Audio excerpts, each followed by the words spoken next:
Well, they started out beautiful. I went golfing with my dad. It was about 103 out, and that just kind of turned into a long day out in the hot sun. And I got severely dehydrated that day. And later on that night, I was feeling a little woozy and was out with some friends, and I'd sat down to grab a bite to eat, kind of regain my energy, and ended up passing out and falling down a staircase. And at that time, suffered a spinal cord injury. It was devastating. It's particularly hard to call his mother and let her know that her son had just taken a serious fall, and the devastating circumstances that we've dealt with since that point. It is devastating to hear the news that your son is paralyzed. Marty, being the boy in the family, I always say I attribute every gray hair in my head to my son, because he was always jumping and running and doing something.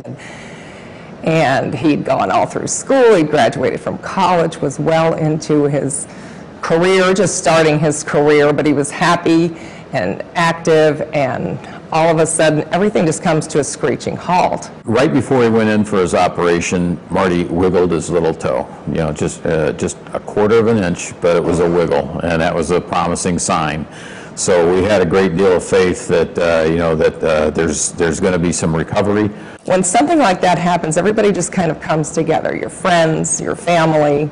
Thank God is still Marty. You know, he's joking, he's teasing. He's the same old kid he always was. His body's just working a little bit differently. Definitely came as a shock, and kind of felt invincible before that, and to hear that kind of news, it really didn't resonate at first. You just are kind of in denial. The level of my injury is C3, C4, which is very high cervical. It's in the upper part of my neck, and it's a central spinal cord injury, which is a little bit of an interesting type of spinal cord injury, because it affects your arms more so than your legs. And being also a high level of injury, you lose a lot of lung function. Most times people are on a tracheotomy tube. Now I have limitations as far as speech, like how much I can project my voice. I still can't yell to this day, but it's getting better slowly. My father, his grandfather, had been a polio victim and was in a wheelchair all of my life. Dealing with an individual in a wheelchair was not necessarily something new to us. Marty was experienced with it as well, but not having the use of your arms is a totally different situation. Being a quadriplegic versus a paraplegic is a totally different circumstance.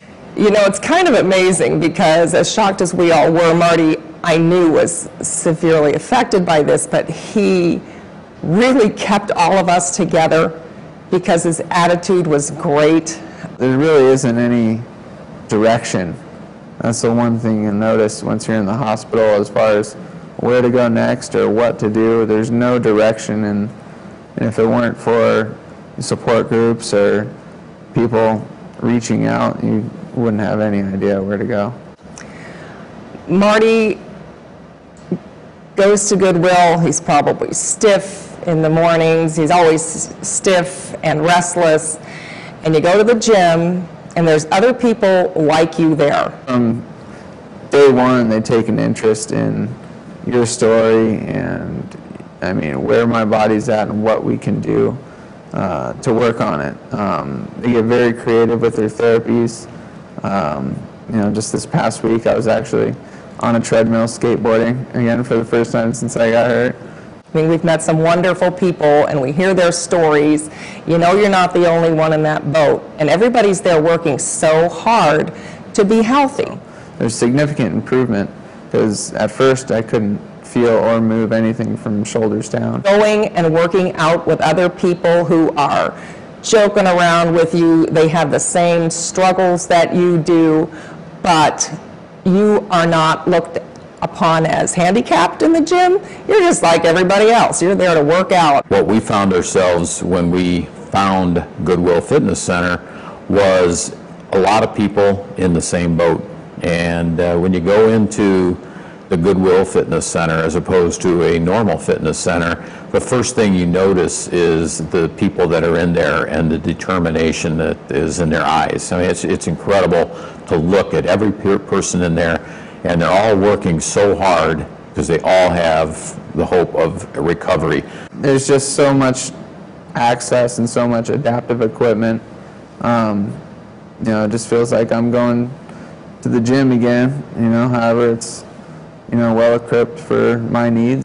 You know, I got therapists that work with people with spinal cord injuries and, you know, have a lot more knowledge and, you know, how to do physical therapy and rehabilitate my injury.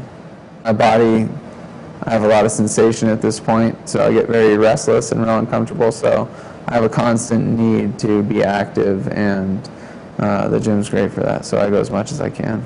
It really is a different sense of family, and an injury such as this brings families together. I've been so impressed as we progress through the physical therapy, how in tune the therapists are with every new little muscle that is working for Marty, every new little ability he has.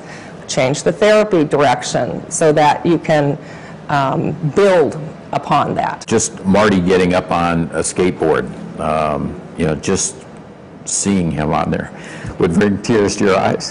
You know, just kind of trying to stay patient, you know, listen to my body, trying to get back to work if I can, but recovery's got to be the #1 priority. You know, there's a lot of great things going on in medicine right now. We kind of gain strength from one another, encouraging one another and trying to have faith together and just keep hope. You have to keep hope. I mean, you got to stay positive, which with circumstances like these, it's very hard to do, but you get good people around you and crazy things happen.